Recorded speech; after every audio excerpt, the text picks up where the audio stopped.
Hello दोस्तों, कैसे हो आप सब लोग। I am Faheem, welcome to Civil Zone Academy. तो चलिए दोस्तों, आज का लेक्चर स्टार्ट करते हैं। काफ़ी शानदार रहने वाला है, काफ़ी बेहतर कंटेंट आपको देखने को मिलेगा with the background information. This is for the daily current affair video. Sources आधा the Hindu, PIB, all India radio. दोस्तों आज 28 जुलाई देख लेते हैं कौन कौन सी न्यूज़ हमारे लिए इंपॉर्टेंट रहेगी। This is important for the all the government exam, whether it is a UPSC, PCS, EPFO, SSC, NDA, CDS, banking and railway. दोस्तों आज 28 जुलाई को दोस्तों मनाया जाता है वर्ल्ड हेपेटाइटिस डे। ठीक है, तो ये मार्क किया जाता है, क्यों मनाया जाता है, by the world health organisation और जितनी वेरियस अदर ऑर्गेनाइजेशन है, ठीक है, ऑल ओवर द वर्ल्ड इस डे को मनाया जाता है। बाकी इस डे का मकसद क्या है, इनक्रेज करना कि किस तरीके से एक्शन लेने चाहिए, क्या पब्लिक अवेयरनेस होनी चाहिए, ठीक है, फॉर कंट्रोलिंग द हेपेटाइटिस। तो देख लेते हैं इसकी थीम क्या है, हेपेटाइटिस फ्री फ्यूचर। तो थीम याद रखिएगा।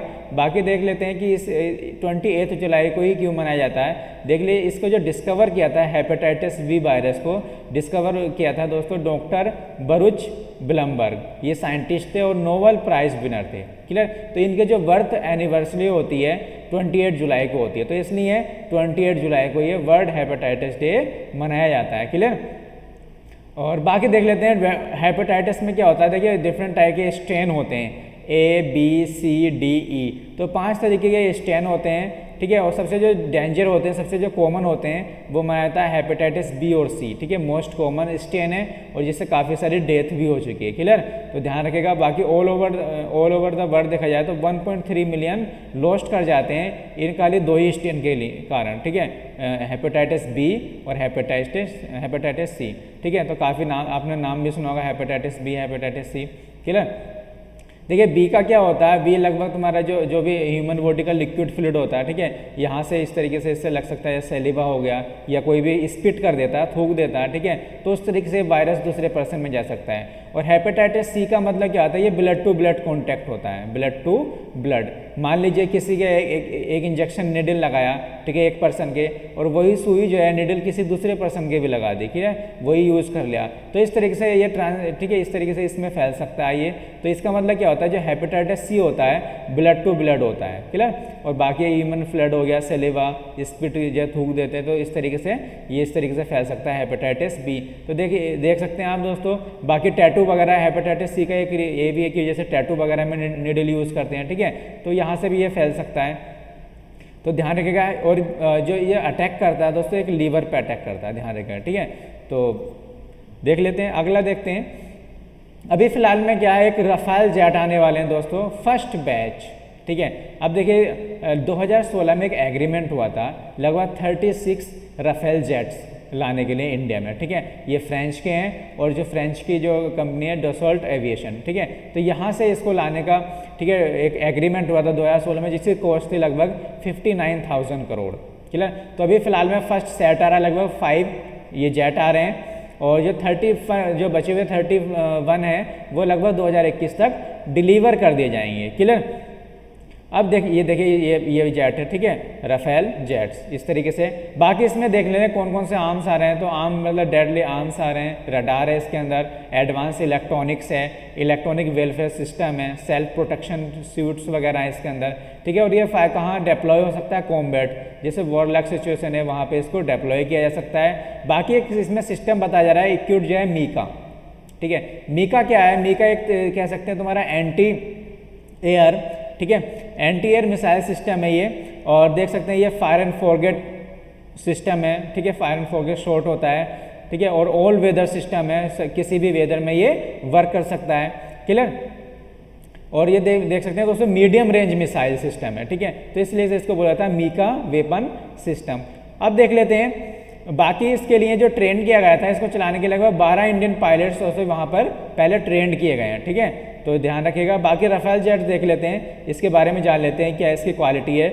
इसकी जो मैक्सिमम स्पीड रहने वाली है लगभग 2222.6 किलोमीटर पर आवर। क्लियर। तो इसकी जो मैक्सिमम स्पीड इतनी है। बाकी जो कितनी हाइट तक जा सकता है, लगभग 50,000, ठीक है, फीट तक ये उड़ सकता है।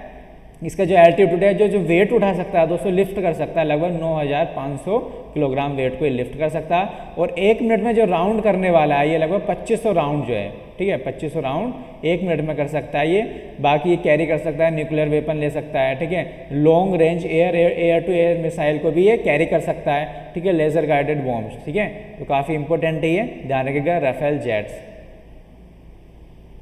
अभी जो इंडिया ने जो एक्सटेंड किया लगभग 1 मिलियन USD असिस्टेंट किया है नॉर्थ कोरिया को, ठीक है, नॉर्थ कोरिया को जो 1 मिलियन USD किया है, मेडिकल असिस्टेंट दिया है, ठीक है।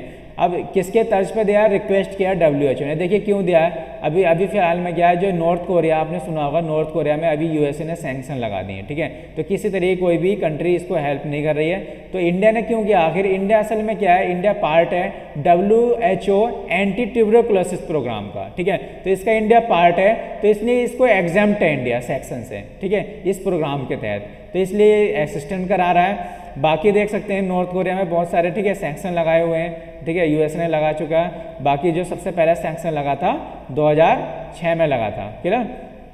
चलिए, अगर ट्यूबरकुलोसिस अगर इंडिया में देखा जाए क्या इसका टारगेट है, ठीक है, कितने हैं, तो बाकी देख सकते हैं इसमें जो टारगेट है इंडिया का, जो एलिमिनेट करना है TB को, तो लगभग 2025 तक का टारगेट, ध्यान रखिएगा। इंडिया का जो टारगेट है 2025 का है, और जो WHO का टारगेट है 2030 का है, क्लियर। तो 2000 इससे देखिए जो WHO का टारगेट से पहले ही इंडिया का टारगेट है कि इसको एलिमिनेट किया जाए, तो ध्यान रखिएगा। बाकी एक रिपोर्ट आई है, एनुअल ट्यूबरकुलोसिस रिपोर्ट 2020, देख लेते हैं क्या इसकी रिपोर्ट है। तो ये जारी करता है दोस्तों, ध्यान रखिएगा, ministry of the health and family welfare, तो ध्यान रखिएगा इस रिपोर्ट को ये जारी करता है। बाकी इन्होंने बताया गया कि त्रिपुरा और जो नागालैंड, जो नॉर्थ ईस्ट के एरिया हैं, ये बेस्ट परफॉर्मिंग है स्टेट हैं इस प्रोग्राम के अंदर, क्लियर। जो इस प्रोग्राम को इम्प्लीमेंट करने में जो बेस्ट स्टेट है वो त्रिपुरा, नागालैंड है। जो वेस्ट, जो लीस्ट हैं वो है लगभग दमन एंड दीव और दादरा नागर हवेली, क्लियर। अभी देखिए एक अमेंड किया गया है एक एक्ट में, किसमें, इंडियन अकाउंटिंग स्टैंडर्ड्स, तो इंडिया का एक अकाउंटिंग स्टैंडर्ड है, तो ये एक्ट है, इसको अभी अमेंड किया गया है, क्लियर। तो क्यों इसका रीजन है, क्योंकि देखिए ये लीज प्रोवाइड कराता है, लीज वाले जितने भी प्रिंसिपल हैं, जितने भी रूल्स हैं, इस अकाउंट के अंदर आते हैं, लेते हैं लीजिंग प्रॉपर्टी वगैरह जैसे भी किराए पे दी जाती है, तो उसके लिए इससे रिलेटेड है ये अकाउंट, क्लियर, ध्यान रखिएगा, लीजिंग के लिए, ठीक है। देखो आपने काफ़ी प्रॉपर्टीज़ क्या होती है, लीज पे जाती हैं, ठीक है, तो उसको नॉर्मलाइज करने के लिए ये अभी अमेंड किया गया है। बाकी कौन कौन से इसके जो प्रोविज़न है अमेंड किया, लगभग ध्यान रखिएगा, AS मीन्स, ठीक है, इंडिया AS, इसका मतलब क्या, इंडियन अकाउंटिंग स्टैंडर्ड, ध्यान रखिएगा, AS का मतलब अकाउंटिंग स्टैंडर्ड और इंडिया अकाउंटिंग स्टैंडर्ड। तो इसके लगभग 103 वाला प्रोविज़न है, 116 वाला अदर कुछ स्टैंडर्ड प्रोविज़न है, तो उसको अमेंड किया जा रहा है, क्लियर। बाकी देख सकते हैं लगभग जो 103 किससे रिलेट करता है, लगभग बिजनेस कॉम्बिनेशन से रिलेट करता है, और जो 116 वाला है इसका, ठीक है, प्रोविज़न, ये प्रिंसिपल हैं इसके काफ़ी सारे लीज के प्रिंसिपल, क्या क्या प्रेजेंटेशन होना चाहिए, क्या रिकॉग्निशन होना चाहिए, क्या डिस्क्लोजर होना चाहिए, क्लियर। तो देख सकते हैं इसको अमेंड करने जा रहे हैं। बाकी जो इसको अमेंड कर रहे हैं, ठीक है, ये किसके कंसल्टेशन पे कर रहे हैं, ध्यान रखिएगा, नेशनल फाइनेंशियल रिपोर्टिंग अथॉरिटी, तो इस अथॉरिटी के द्वारा इसको, ठीक है, इसको अमेंड किया जा रहा है। अब इस अथॉरिटी के बारे में जान लेते हैं दोस्तों, क्या है ये अथॉरिटी जो आती है, लगभग कंपनीज एक्ट 2013, ठीक है, तो इसके अंदर में ये अथॉरिटी आती है, जो क्रिएट हुई थी, देखिए फिलहाल में हुई तो 2018 में क्रिएट हुई थी। बाकी इसके जो चेयरमैन है लगभग रंगचारी श्रीधरन, ठीक है, इसके चेयरमैन है इस अथॉरिटी के। और अथॉरिटी का क्या काम है दोस्तों, जितने भी ऑडिट है ना, ऑडिटिंग का काम है, तो इस तरीके से पूरा इन्वेस्टिगेशन करना, उस पर क्या क्या सैंक्शन लगाने हैं, तो इस अथॉरिटी का काम रहता है। तो ध्यान रखिएगा, नेशनल फाइनेंशियल रिपोर्टिंग अथॉरिटी जो 2018 में क्रिएट की गई थी। अब देख लेते हैं थोड़ा इंडियन अकाउंटिंग स्टैंडर्ड क्या है। ये दोस्तों इसको जो सुपरवाइज करता है, जो इशू करता है, एक बोर्ड है अकाउंटिंग स्टैंडर्ड बोर्ड, तो इसको सुपरवाइज करता है। फिर ध्यान रखिएगा, ये जो बोर्ड बनाया गया था ये 1977 में बोर्ड बनाया गया था। इसमें जो रिप्रेजेंटेटिव होते हैं लगभग CIR, confederation of the Indian industry, ठीक है, इंडस्ट्री, और ASM और FICCI, तो ये इसके मेंबर, इसके रिप्रेजेंटेटिव होते हैं। तो ध्यान रखिएगा, तो इसको अमेंड किया जा रहा है। तो आर्टिकल ध्यान रखिएगा, इसके प्रोविज़न 103, 116 और कुछ स्टैंडर्ड, ठीक है, प्रोविज़न को इनको अमेंड किया जा रहा है, क्लियर। अब देख लेते हैं, एक कमेटी बैठी है, ठीक है, डीपी सिंह कमेटी। ध्यान रखिएगा, इस तरीके से कमेटी एग्जाम में जो न्यूज़ में रहती है, ठीक है, इस तरीके से एग्जाम में डायरेक्ट कमेटी पूछ लेते हैं। तो ये कमेटी किस पे काम करने वाली है, ठीक है, किसके ऊपर कमेटी बैठी है। तो ध्यान रखिएगा, अभी यूनियन मिनिस्टर जो है ह्यूमन रिसोर्स HRD मिनिस्टर, तो उन्होंने एक कमेटी बिठाई है, चेयरमैनशिप किसके अंडर में, डीपी सिंह। इनका ये देखिए, इनकी पिक्चर रही है, ये है आपका धीरेन्द्र पाल सिंह, क्लियर, इनका नाम ये डीपी सिंह, और अभी फिलहाल में UGC के चेयरमैन भी हैं, क्लियर। तो ये बैठाई गई, बाकी किसके ऊपर बैठाई गई है, एक फ्रेम करने के लिए guidelines to ensure the more student stay in India and continue their higher studies. आप देख सकते हैं, देखिए काफ़ी सारे जो कोविड-19 जब से आया है, तो काफ़ी सारे जो फॉरेन कंट्री में स्टूडेंट पढ़ रहे हैं, तो उनका क्या है, ये रिटर्न बैक यहाँ पे इंडिया में आकर अपनी जो हायर स्टडी है उसको कंटिन्यू करना चाह रहे हैं, ठीक है। जो हायर स्टडी जो बाहर एब्रोड में पढ़ रहे हैं, तो वो स्टूडेंट यहाँ पर इंडिया में रहकर अपनी हायर स्टडी को कंटिन्यू करना चाह रहे हैं। तो इसलिए ये कमेटी बिठाई गई किस तरीके से ये प्रोग्राम को चलाया जाए। बाकी देख सकते हैं, जो कुछ रिपोर्ट है 2019 में HRD की, लगभग 7,50,000 स्टूडेंट क्या है, ट्रेवल करते हैं अब्रोड, जो अपनी स्टडी बाहर करते हैं, ठीक है, फॉरेन कंट्री में जो स्टडी करते हैं। लगभग 2019 में देखा गया था, लगभग 7,50,000 स्टूडेंट, ठीक है, बाहर पढ़ने के लिए गए थे। अब क्या है, कोविड-19 का जो क्राइसिस चल रहा है दोस्तों, तो ये स्टे बैक आना चाह रहे हैं अपनी कंट्री में, और अपना जो हायर एजुकेशन है यहीं से स्टार्ट करना चाह रहे हैं, क्लियर। तो इसलिए ये कमेटी बिठाई गई किस तरीके से गाइडलाइंस फॉर्मुलेट किया जाए। बाकी अब इसके लिए दोस्तों क्या है कि सीटें भी इंक्रीज़ करनी होंगी। तो देखिए, इंस्टीट्यूशन में काफ़ी जो फेमस इंस्टीट्यूशन है, प्रीमियर इंस्टीट्यूशन है, इसमें लगभग 50% सीट इंक्रीमेंट करने की बात कही जा रही है 2024 तक, ध्यान रखिएगा। बाकी इंस्टीट्यूट ऑफ एमिनेंस, ठीक है, हायर, काफ़ी अच्छे हायर एजुकेशन वाली इंस्टीट्यूशन है, तो लगभग इसमें भी 50% की सीट इंक्रीज़ करने की बात कही जा रही है। बाकी इसका जो मेन जो कमेटी का टारगेट है, 2 इशू को टारगेट करना है, ठीक है। एक तो पहले जो एस्पायर करना चाह रहा है बाहर पढ़ने के लिए, तो उसको कैसे किस तरीके से उसको, ठीक है, उसको सॉल्व किया जाए इशू। बाकी जो बैक आ रहे हैं रिटर्न, ठीक है, बाहर से जो बैक आ रहे हैं, ठीक है, कोविड-19 को देखते हुए कि अपनी स्टडी जो है इंडिया में करना चाह रहे हैं कंटिन्यू, तो उस तरीके से इस कमेटी को बिठाया गया है इसकी गाइडलाइंस को फॉर्मुलेट करने के लिए। ध्यान रखिएगा, डीपी सिंह कमेटी और मिनिस्ट्री ऑफ द HRD के द्वारा, और धीरेन्द्र पाल सिंह, ठीक है, तो इनके द्वारा ये गाइडलाइंस जारी की जा रही है। अब देख लेते हैं उन्नत भारत अभियान, ठीक है, इसको इम्प्लीमेंट करने वाला है, अभी एक साइंड हुआ है ट्राइफेड क्या अभी देखेंगे, MOU हुआ है IIT दिल्ली के साथ में, ठीक है, इस प्रोग्राम को इम्प्लीमेंट करने के लिए उन्नत भारत अभियान। तो देख लें ट्राइफेड क्या दोस्तों, ट्राइफेड की फुल फॉर्म देखिएगा, ट्राइफेड एक ट्राइबल डेवलपमेंट के लिए है, tribal cooperation marketing development federation of India.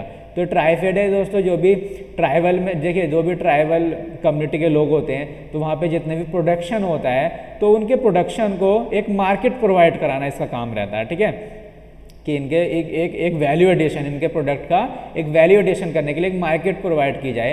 तो इस तरीके से ये ऑर्गेनाइजेशन बनाई गई थी, ठीक है, और ध्यान रखिएगा 1987 में ये बनाया गया था, ठीक है, ट्राइबल के प्रोडक्ट को डेवलप करने के लिए, उसको एक मार्केट तक पहुंचाने के लिए इस ऑर्गेनाइजेशन को बनाया गया था।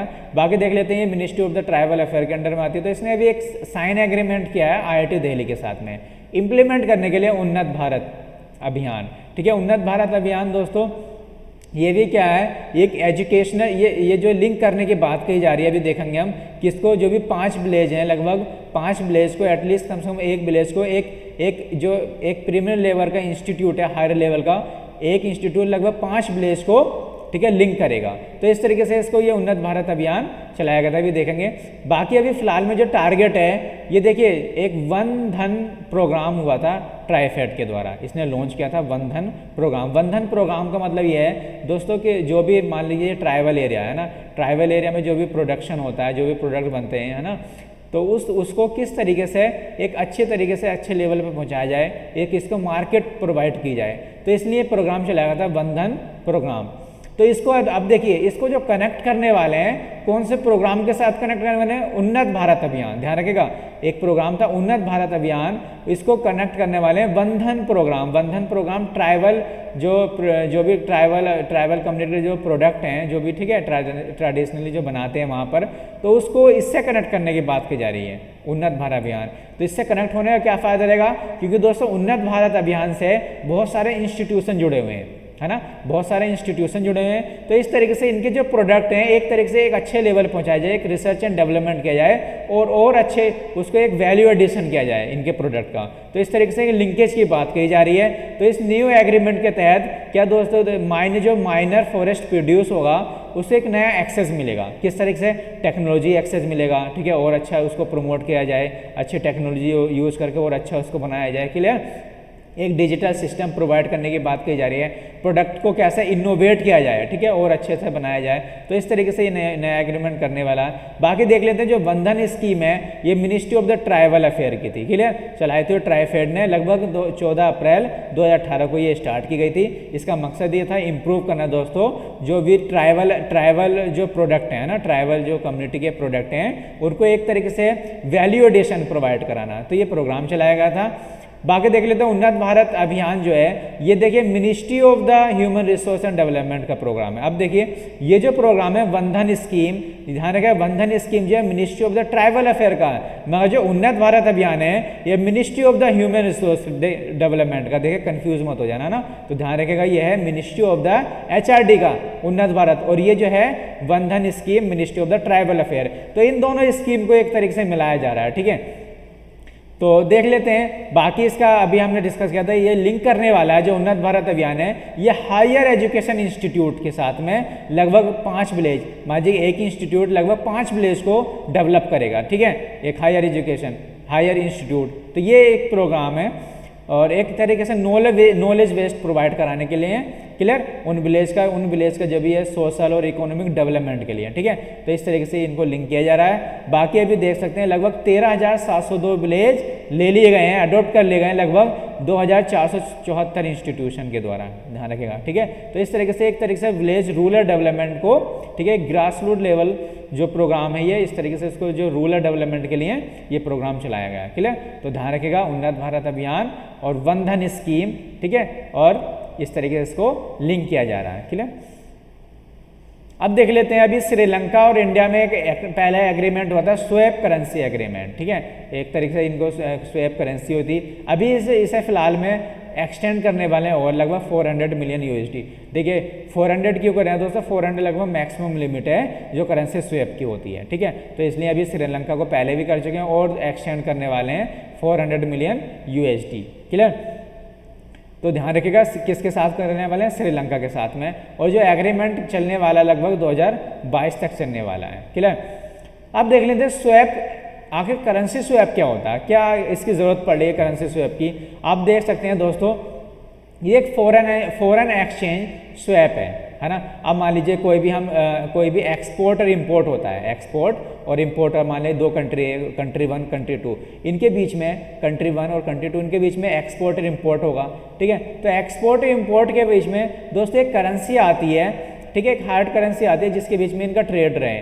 तो कुछ करेंसी यूज़ की जाती हैं, ठीक है, जैसे डॉलर हो गया, हार्ड करेंसी हो गई, ठीक है, और तुम्हारा यूरो हो गया। तो इस तरीके से इन करेंसी को यूज करके ट्रेड किया जाता है। तो अब मान लीजिए अब ये क्या कर रहा है, ये श्रीलंका ने क्या है, श्रीलंका ने इस करेंसी को स्वैप एग्रीमेंट के तहत, ये करेंसी क्या है दोस्तों, एक तरह से बोरो कर रही है, डॉलर हो गया, यूरो हो गया।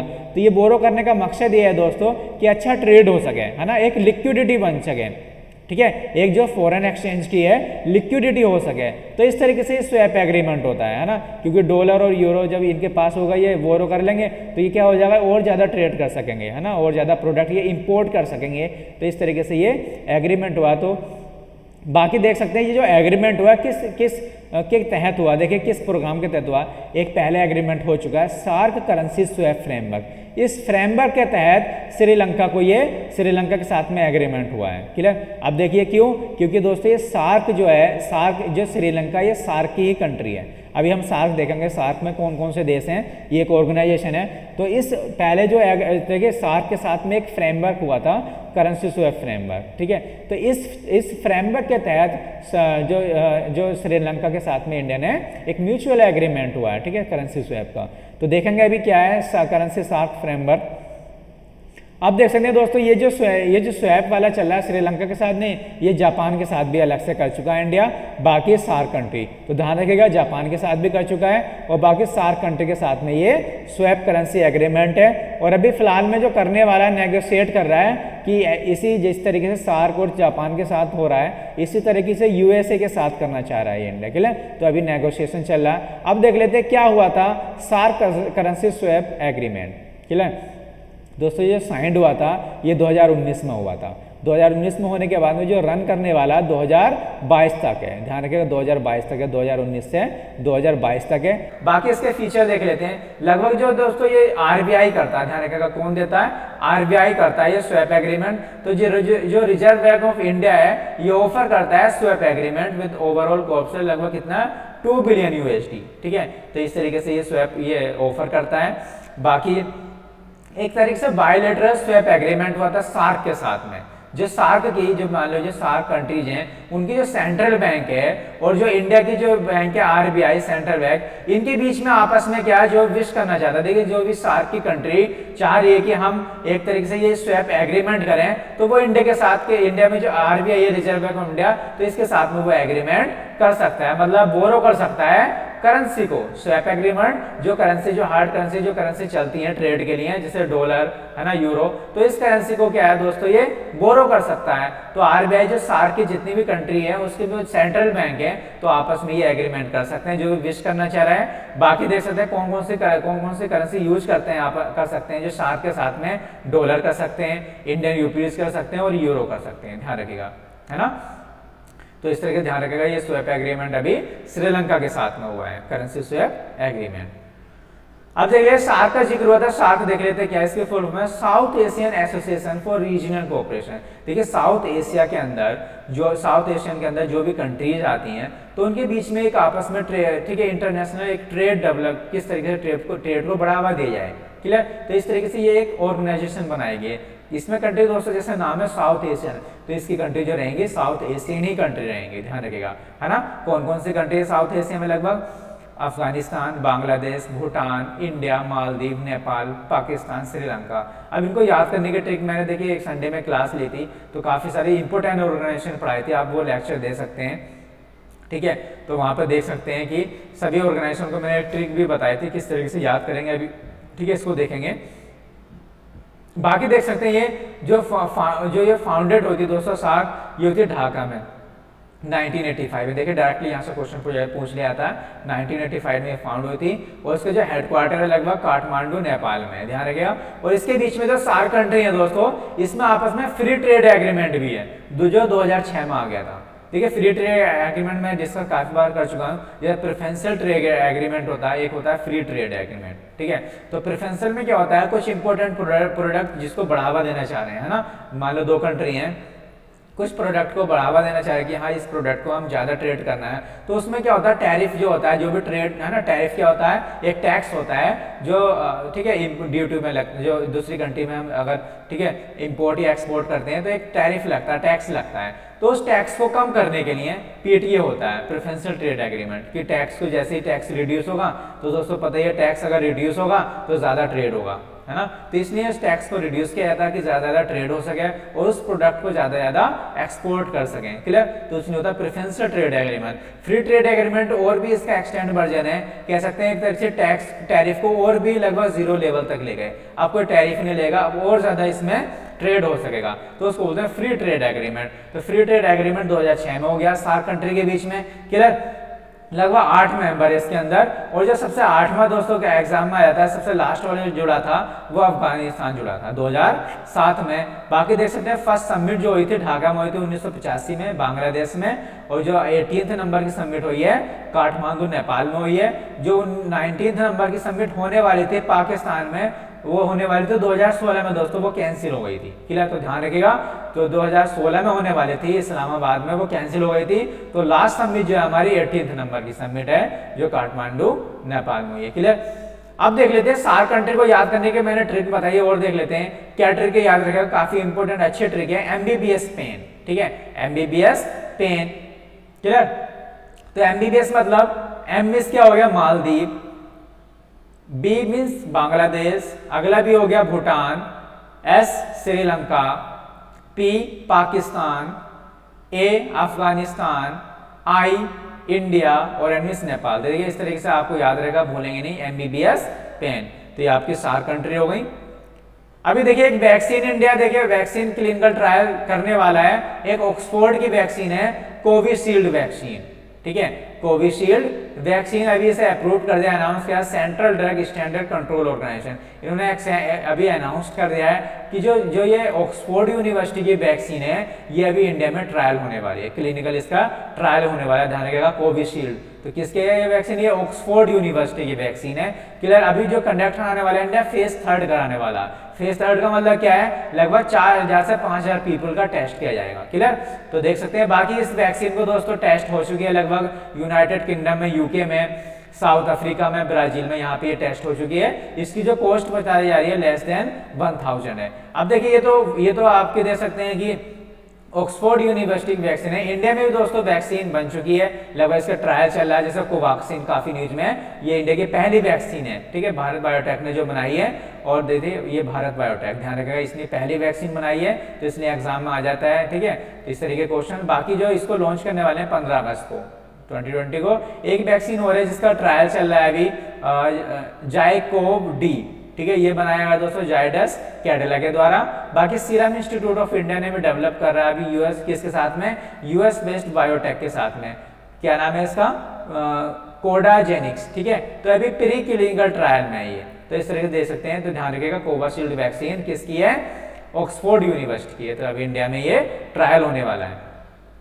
Thank you everyone, stay safe and healthy. आप मुझे फॉलो कर सकते हैं फेसबुक पर, इंस्टाग्राम पर और टेलीग्राम पर। दोस्तों नीचे डिस्क्रिप्शन लिस्ट में ये टेलीग्राम की लिंक दी होगी, यहाँ से आप ज्वाइन कर सकते हो और फ्री पीडीएफ आपको जो भी मैं पढ़ा रहा हूँ यहाँ से फ्री पीडीएफ आप डाउनलोड कर सकते हैं। Please like share and subscribe. दोस्तों आपको वीडियो अच्छी लगे तो प्लीज सब्सक्राइब कर दीजिएगा और बेल आइकन को दबाना मत भूलिएगा, जिससे आपको नोटिफिकेशन मिल जाए।